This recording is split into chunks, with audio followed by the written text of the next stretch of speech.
Her Brutal Heir, written by Lacey Andersen, narrated by 11 Labs. Chapter 1. The two dark-haired young girls stared at Saura, their fresh young faces a mixture of nervousness and excitement. I remember my first day in the Garden of Virtue. Everything seemed so magical, but it was hard to leave behind everything I had ever known. Please, seat yourself in the grass. Saura gestured to the bank near the babbling brook.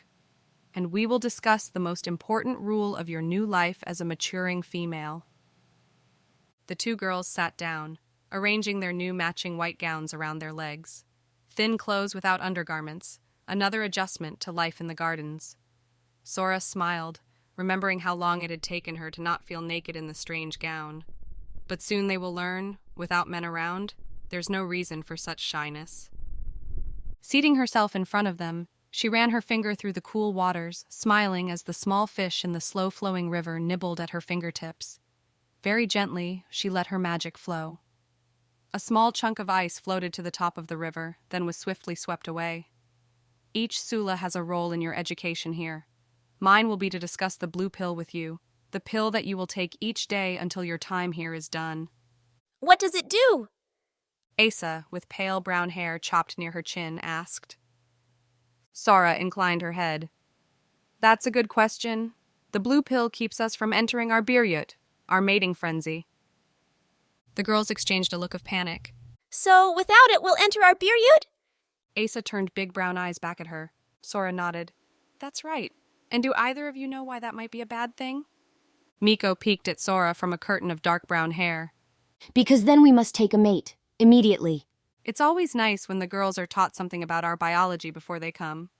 Yes, the reason the Garden of Virtue and other places designed for females only were created is to keep females safe. With men outnumbering us 4-1, we are treated as something precious as we should be. It would be too dangerous to allow females among the male population after we have reached maturity. Instead, we remain here while our fathers negotiate proper husbands for us. And when we come of age, and our husbands are ready to take us on as their wives, we leave the Garden of Virtue. Only then do we stop taking our blue pills. Only then do we enter our mating frenzy. The girls blushed and looked away. That time, locked away with our mates, is a natural part of our existence and nothing to be ashamed of. And then we are tied to them for life? Asa asked, uncertainty in her tone. That's right. She nibbled her bottom lip. But what if our chosen mate is wrong for us? A smart question. Saura praised her, smiling. We are matched very carefully. They take into account our genetics, family lines, personalities, and how powerful we are. Then our fathers meet to ensure combining our bloodlines will bring everyone involved happiness.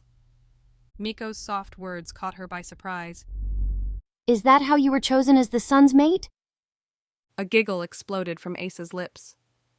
Raiden is the most handsome male on any ship, and he'll be Car one day. I wish I was so well matched. Just the mention of her betrothed sent uncertain feelings stirring inside of her. Yes, he's handsome, smart, powerful, and the future leader of our people. But it seems he's not as eager to be my mate as I am to be his. She brought her thoughts back to her young charges, trying to muster a response that didn't reveal her complicated emotions. You can't be as poorly matched as you think. Only the finest females are sent to the Garden of Virtue, which means your male is your equal. And as for me, Raiden and I are as near a perfect match as we can be. My family has sat on the Car's council for longer than any other family, and our blood is as pure as the royals themselves. As powerful as we are, our children will be more so. And yet, unlike most couples, it's more than that for us. He was my best friend when we were children. All who saw us knew we were destined for more than being a respectable match. We were destined for love. So where is he? A voice nagged at the back of her thoughts. Maybe you only imagined his love. But until we are called by our mates, we must take the blue pill? Miko asked, bringing her back to the present. That's right. Saura reached into the pocket of her gown, then held her hand out, palm up. 3 blue pills lay for the girls to see. We shall all take them together this first time. Then, they will be handed to you each morning. It's very important that you never skip a pill. Perhaps we'll be able to keep your mating frenzy at bay, but there's always a chance that it will start, and then you'll have to leave the Garden of Virtue early, taking a husband before your ideal time. The girls both reached for their pills at the same time. Saura smiled and brought her own to her mouth. Saura, no. The mother cried, rushing through the stunning orange and soft blue trees with remarkable speed for a woman of her years. She froze. "What is it, great mother?"